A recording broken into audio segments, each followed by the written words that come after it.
Bible చదవడానికి. దేవుడు నన్ను పిలిచేసాడు, వచ్చేసాను, నీ మీద ఎక్కేస్తాను, నువ్వు ఊరుకో అంటాడు అంతే. దేవుడు పిలిచాడా? ఏమి నేర్చుకున్నావు నువ్వు? ఎక్కడ నేర్చుకున్నావు నువ్వు? ఎంఏ చదివితే నీ ఎంఏ సర్టిఫికేట్ ఏదైనా అవుతావు, బిఎస్ చదివితే నీ బిఎస్ సర్టిఫికేట్ ఏదైనా అవుతావు, నువ్వు సాఫ్ట్వేర్ ఇంజనీర్ అయితే నీ సర్టిఫికేట్ ఏదైనా అడుగుతావు, నువ్వు నర్సు ట్రైనింగ్ అయితే నీ సర్టిఫికేట్ ఏదైనా అడుగుతావు.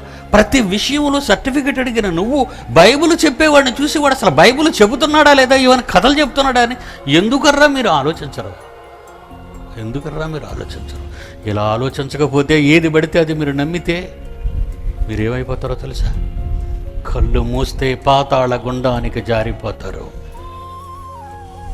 అది 3వ ఆకాశంలో ఉందని పౌలు చెప్పాడు, భూమి కింద పొరల్లో ఉందని చెప్పలేదు.